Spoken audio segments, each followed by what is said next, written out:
I announced my retirement at the end of this year. I told the IBTTA board and the staff, Be Safe Together really talks about the notion that we are all part of one common humanity. Very instrumental in the success, all the way down to all the operators and everybody who's out there on the road. And that's Alex, important. you are absolutely right. The participation of the leadership of IBTTA was top notch. Yeah. Tragedy or hardship doesn't build character, it reveals character. And I think the big question we have before us today is, where is user finance transportation going?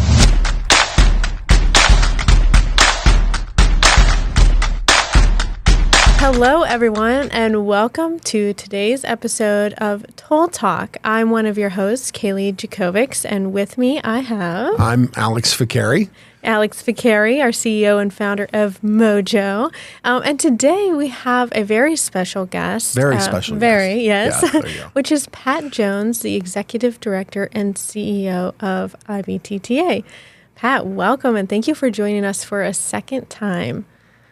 Kalie, Alex, thank you for having me. It's a pleasure to be here. Yeah, thanks for the invitation. Absolutely. It's good to have you back. But I have to say, you look like you've spent some time in some warm weather. You look like you're refreshed, or have you what have you been up to? Tell us what's going on. Well, last night I just got back from Fort Myers, Florida, Southwest Florida, where we had our maintenance, engineering, and roadway operations workshop. And we had over 200 delegates there looking at a whole range of issues affecting the operations of our highways and keeping them safe and moving, looking at some technology like artificial intelligence and how that's being incorporated into the tolling industry. But the other big thing we did was we had a service project at a place called the Community Cooperative, which is responsible for delivering something like 1,200 Meals on Wheels each day to those who are in need in Lee County in Southwest Florida.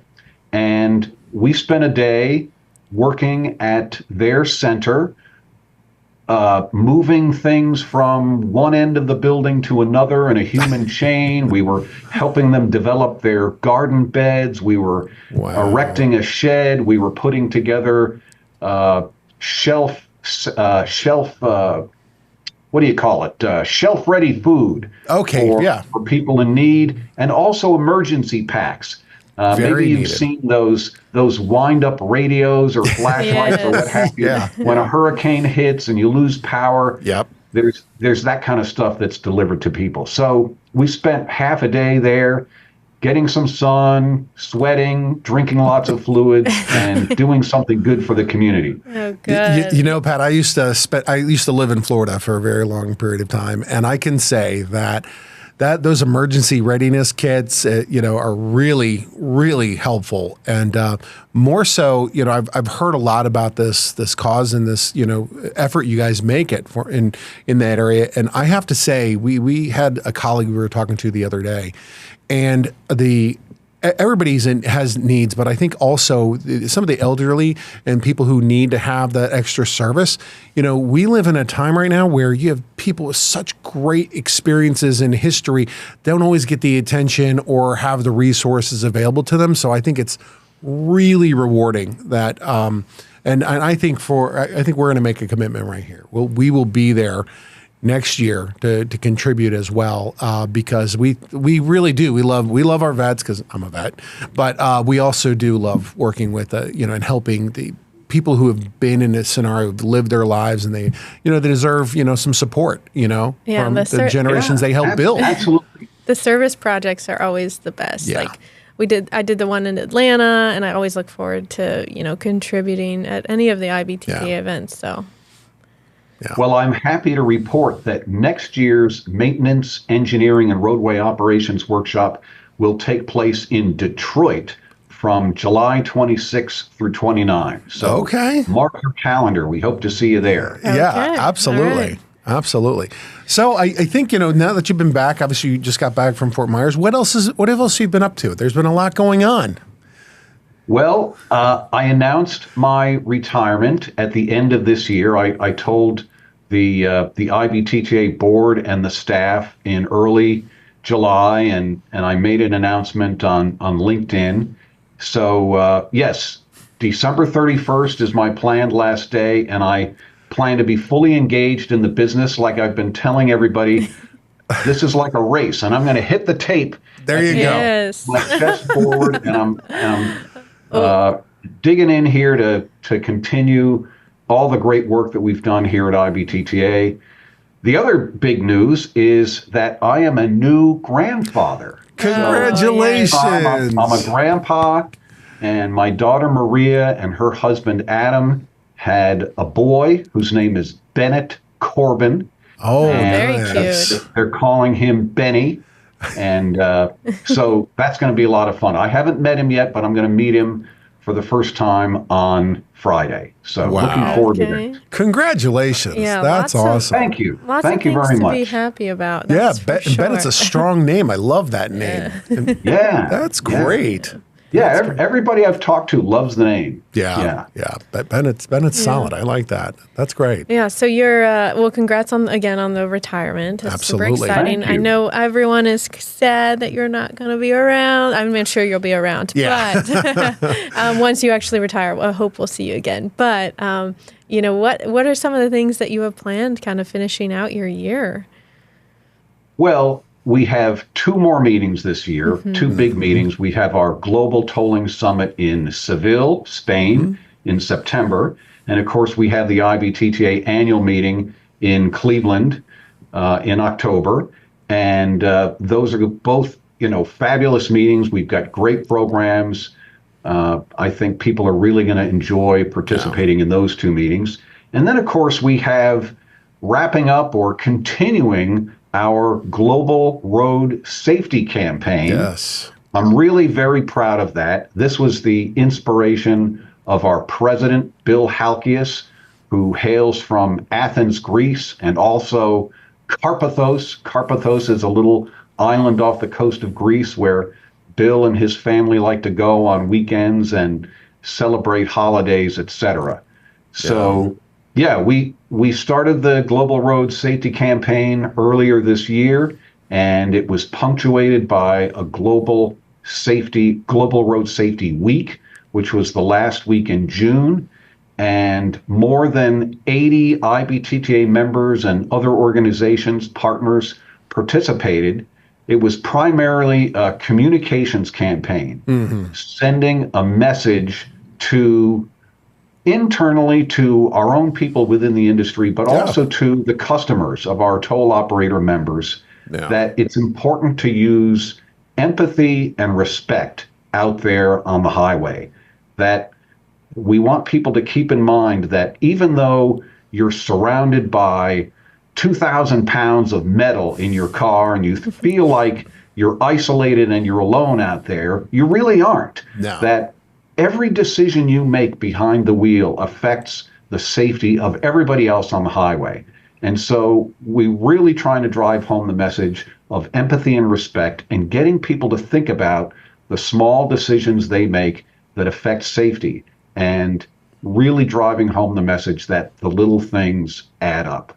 Yeah, absolutely.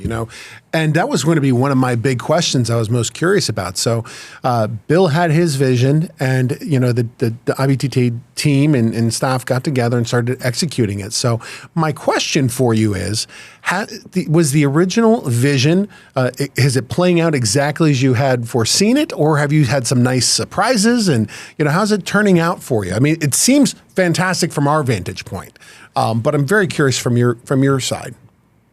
Well, when you start a campaign like this, you never really know exactly how it's going to turn out, especially when you're doing something new. What's that expression that Forrest Gump says? Life is like a box of chocolates. You never know what you're going to get. And I think something similar applies to a global road safety campaign. Yeah.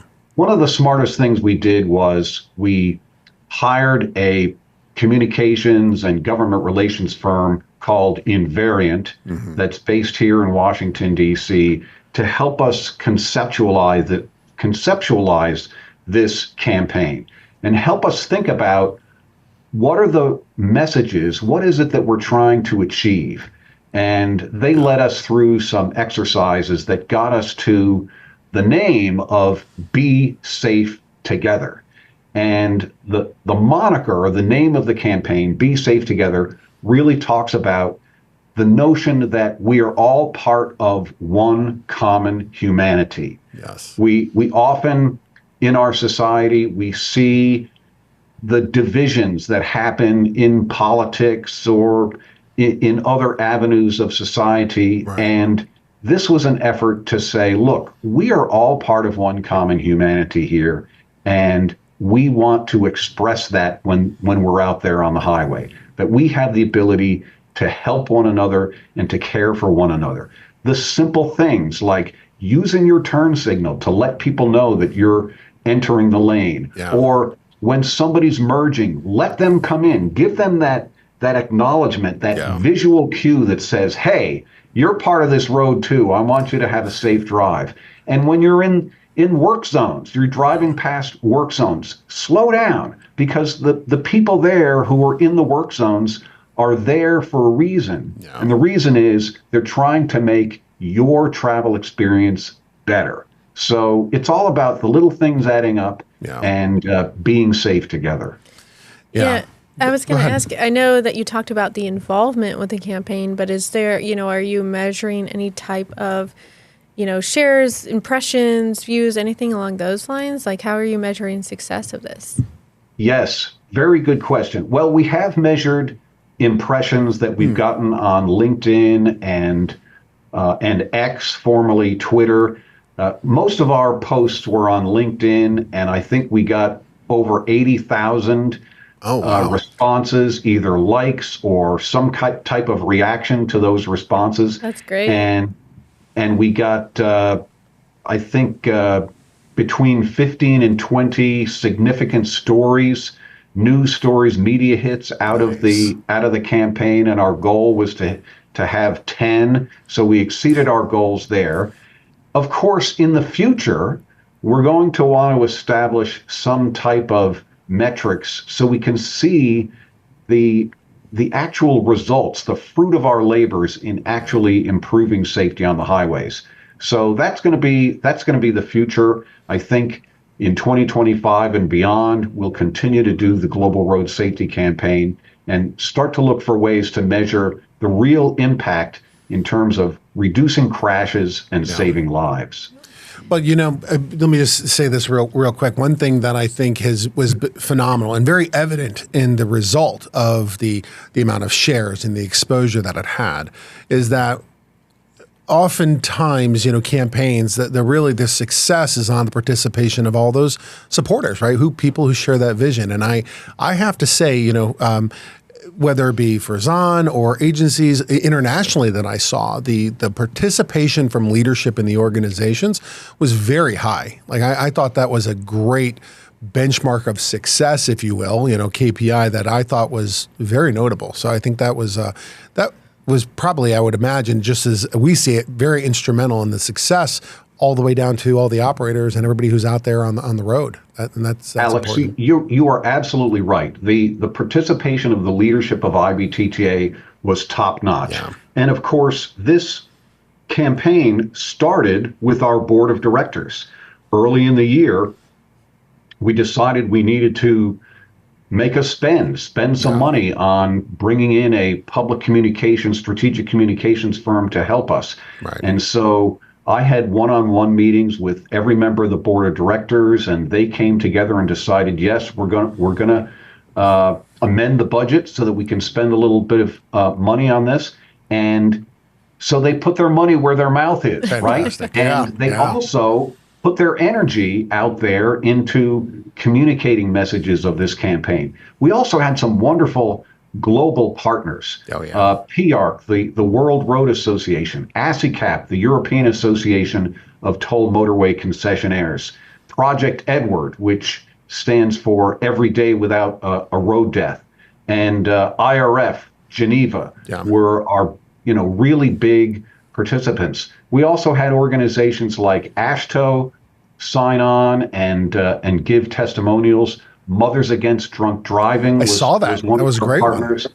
Yeah. So, and of course, in our opening webinar on June 24th, we had a number of our own members, but also Federal Highway Administrator Shaylin Batt participated and really helped us raise the visibility of the campaign.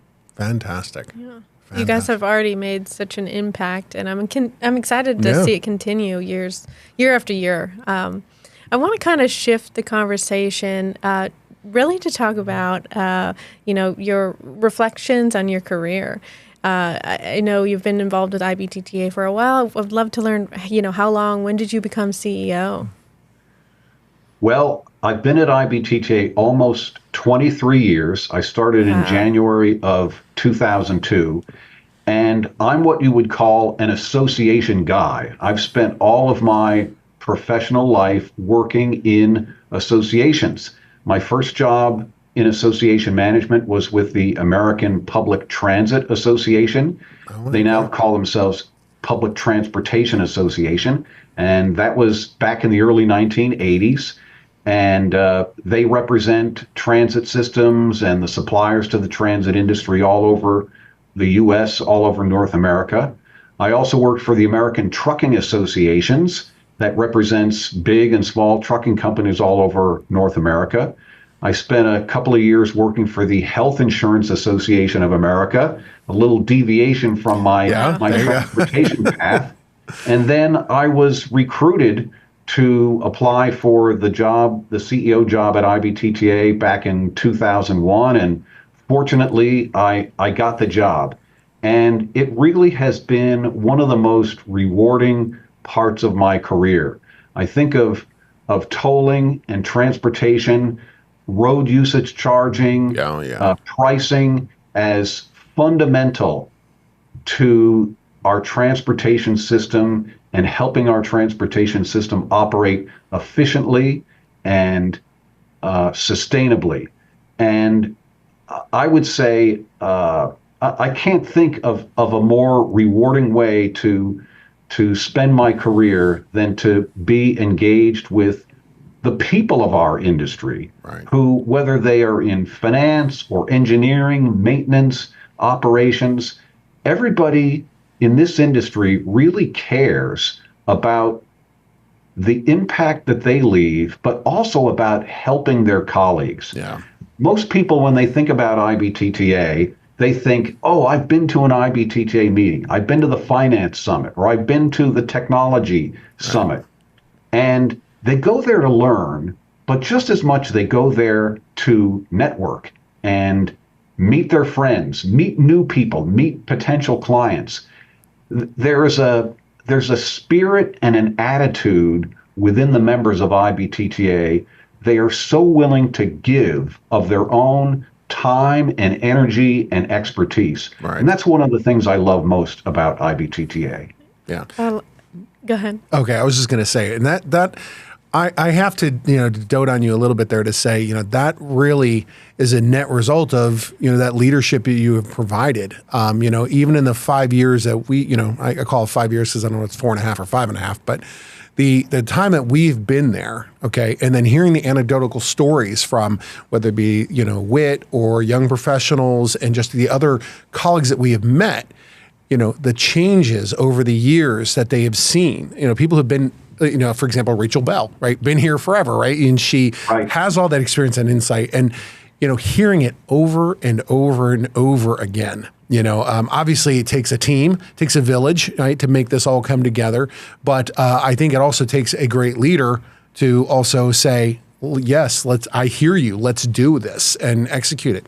So again, I'm sorry for doting on you a little bit too much there, but I do want you to know, it is recognized. It's a big, and that's a big thing. That's what I was going to say as well. Like, so for us being part of IBTTA about 4-ish or so years, I mean, you're probably one of the first people that I've met, and it was you're an inspiring leader. You're always up there. You're very energetic. And you're always testing me and pushing me to grow and learn. And, after a session, what did you learn? I'm like, yes, keep asking me this because it's great. It's about learning. It's about the people. And you do you do a wonderful job leading the organization. Thank you very much. You're very kind. Yeah, one of my favorite questions is, and I ask my kids this all the time. They'll describe an experience to me, or they'll talk about a challenge or a success in their life, and I'll say, "All right, what's your epiphany? What's your big takeaway? What's the aha moment from this thing?"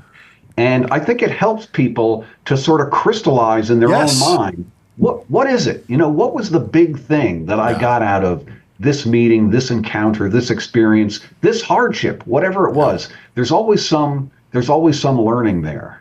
I think that's great. And speaking of crystallizing, as you reflect back on your career, what are some of those great moments and great learning? I like to see learning opportunities that you had. Is there anything that you think it's worth sharing and reflecting on? One of my great friends, and I would call him a mentor in the industry, is Ken Filmus, who worked for the Port Authority of New York and New Jersey for, I think, over 30 years, and then went into the private sector and worked in the consulting arena. And he was in Boston, Massachusetts during the IBTTA annual meeting in 2001 when 9/11 happened. And in 9/11, he lost a lot of his colleagues who were in the World Trade Center. And one thing that Ken said to me is that tragedy or hardship doesn't build character, it reveals character. And I see that kind of character in the people that I work with and the members that I serve with.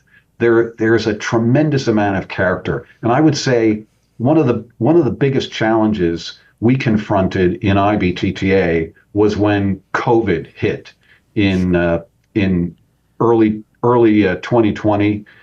We were in the office for January and February and wondering what was going to happen. And then we started to get the sense that we're probably going to have to go home for a while.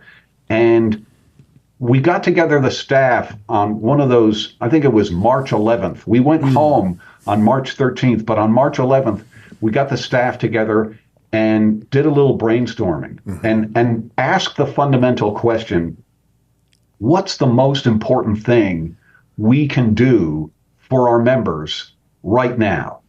And we just started filling butcher block paper and flip charts and Post-it notes with these ideas. Fantastic. And one of the big ideas that came through was we're going to over-communicate. We are going to try to communicate as much and as frequently and as often as we can to let the members know that wherever they are and wherever we are, we're going to serve them. And we made a list of a bunch of other things that we said we were going to do for the members to help support the members. And about 2 years later, I pulled that list out. It was probably March of 2022 or maybe a little bit later. And we looked at that list and we did almost all the things that we said we did. Even though we hadn't really consulted the list in a while. It was writing it down and committing ourselves. These are the things that we're going to do. So I think, crystallizing for me, the whole idea that hardship or tragedy reveals character and really putting yourself out there to ask yourself, what's the most important thing we can do for the members? Well, I definitely love that serving, position of serving attitude that you've taken, and that's a perfect example of it. And I think that's, I know as members, that's something that we definitely to value. Because that was obviously it was a dark time, and but keeping that camaraderie, keeping the communication open, that's great. That's great. Yeah. Definitely has helped made it successful during that time still. So. Pat, with your 20 plus years in the industry, I want to ask, throughout that time, how have you seen tolling evolve throughout the years? Yeah. Well, tolling's been around for a really long time. Right. we can say that it's been around for at least 2,700 years because people had to pay tolls on the Susa Babylon Highway under the reign of Assurbanipal. That Susa Babylon Highway connected what is today modern Iran and Iraq. And it's come down through the ages since then. And Bill Halkias likes to say that the Greeks had the first toll road because Aaron, was riding across the river Styx to pay the toll to Hades, and they'd put a coin under their tongue to pay the toll to get across to Hades. That's right. But, bringing us up to the present day, some of the biggest developments that I've been able to witness, certainly the movement from manual toll collection to electronic toll collection. ETC had already begun when I got here, but it was still sort of in its infancy. And seeing that uptake there, also the movement to open road tolling, where we are able to separate the people who are going electronic from those who need to slow down and pay cash. And then, of course, going total cashless. Every new tolling system almost in the world, or at least in the United States, when it starts out, is going to be cashless. And it's such an important thing because it's better for safety, it's more economical, it's better for the environment, it's great for resilience. And then, of course, I would say the tremendous effort the industry has made toward interoperability to ensure that customers with their single account and their single transponder, wherever they happen to be traveling in the country, they can travel without having to have multiple transponders. The work that people in our industry, through the Emerging Technologies Committee and the NIOP effort to connect the Easy Pass with the Southeast Hub and the Central Hub and the Western Hub, it's just phenomenal. I mean, those are just a few examples of the tremendous change and innovation that we've seen in our industry. Yeah. There's I think when you look at the tolling industry, people don't always put two and two together, right? They look at, the consumers look at it from one vantage point, and then you have the states looking from another. But what I do appreciate here is that, when you really look at it, some of those finer points there, everything from the economy to our environment, as well as, just human safety, that the evolution in technology and has been very helpful in that regard. And it brings me kind of this point now where we have the implementation more AI, ML is kind of playing in here, and there's who knows what's down the road, right? But if you look since, you got the mobile phones, internet access, all of these emerging technologies that have helped. I guess I know you're not necessarily a soothsayer per se, but if you were to look and see, your vantage point gives you a grand view of the industry. So I'm kind of curious do you see a movement or discussions more so on what the next evolution in the tolling industry might include? Or is it more of right now a pursuit of perfection in that experience? So what would you say the main goal is right now? Well, I'm going to take it in the direction of, I think the big question we have before us today is, where is user finance transportation going? And you think about the fuel tax, which began in the U.S. in the early 1900s and has been around for more than a century. It's the fundamental source of funding that we've relied on in this country to support road infrastructure. And yet it's beginning to disappear. We're no longer using the fuel tax entirely a user-supported road transportation system. We haven't increased the fuel tax since 1992. It's lost so much of its purchasing power. Congress has transferred almost $300 billion from the general fund into the highway trust fund. So I see tolling and other manifestations of tolling, such as pricing and road usage charging, as really coming into their own. And I know there have been some fits and starts and struggles, and we have some active, live implementations of road usage charging, but I think it's going to become more and more important.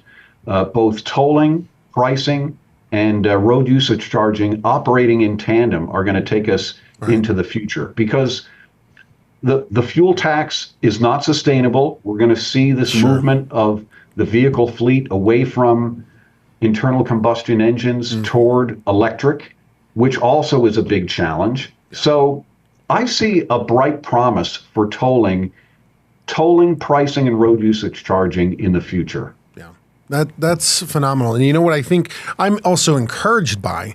I think as we look at this, as we're going from in transportation as a whole, right now, when you think about technology and where we're at, what I'm seeing more is, instead of evolution, more innovation, right? And because evolution is not a pain point, right? You've come to some point where you have to change due to some circumstances.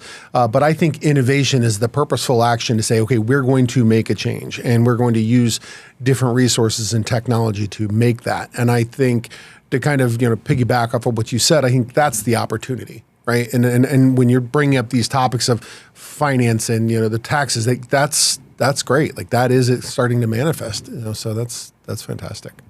So anyway, that's just my 2 cents. A good 2 cents. Yeah. Well, thank you for sharing that, Pat. I want to shift the conversation a little bit into some leadership and legacy. I guess, as a leader in the industry, right, that we've talked about earlier that you are, I mean, what kind of lessons have you learned throughout your career that you would like to share with our audience today? The great philosopher Yogi Berra here's an expression attributed to him. He was asked, what makes a great manager, a great baseball manager? And he said, a good ball club. And I think there's a lot of truth to that you really need to surround yourself with people who are capable and smart and are able to think innovatively and bring new thoughts to the table. And, there's another expression. If you're the smartest person in the room, then you're probably in the wrong room. So yes, it's a good idea to surround yourself with some really smart people. Yeah. The other thing, a second thing I would say is, one of the leadership lessons I've learned is there's very few things that you control, right? That you can influence a lot of things, but you don't necessarily control those things. And the Stoics, I think it was Epictetus, said that we can't control the external circumstances around us, but we can control our response to those circumstances. So recognizing that while we might seek control, we can't control a lot of things, we can influence them, but the thing we really can control is our own response. And then a third thought on that has to do with President and General Dwight Eisenhower. His definition of leadership, or one of the definitions, was that leadership is about getting other people to do what you want them to do because they want to do it. And I think that says a lot about creating a vision for people where they can see themselves inside that vision. They can see this great painting of a future, and maybe it's not a really distant future. Maybe it's just a couple of months ahead or a year or what have you. But being able to create a vision that people can identify with and say, I want to be a part of that vision, and I'm willing to contribute to be part of that vision. Absolutely. Absolutely. And that's, kind of going back to Be Safe Together. That's an example where, everybody, Bill had a vision and it starts, coming together, and then how do you engage everybody? And that's another affirmation right there. That's how you do it. So that's right. That's fantastic. The little things add up. They do, don't they? Yeah. And speaking of vision, I guess, how do you envision your legacy at IBTTA? I know you're going to be here until the end of December, you said. Yeah. So, You know, um, thinking about legacy makes me think about my mom and dad and the things that they left with me. And my mom, I think of her as sort of the minister of hospitality in our home. That whenever anybody, Sure. when we were, my siblings and I, we grew up and moved away and carried on with our own lives, but we'd come back home and mom would be the one greeting us at the door and saying, all right, you're going to stay in that bedroom, that, you're going to stay in the northwest bedroom, and we've got your towels over here. She wanted to make sure everybody felt comfortable and at home, and they knew where they stood. They knew what place they had in the house. And I think that's something that I've tried to do within IBTTA, is to make people feel welcome and at home here. Yeah. We do a big thing at the beginning of all our meetings.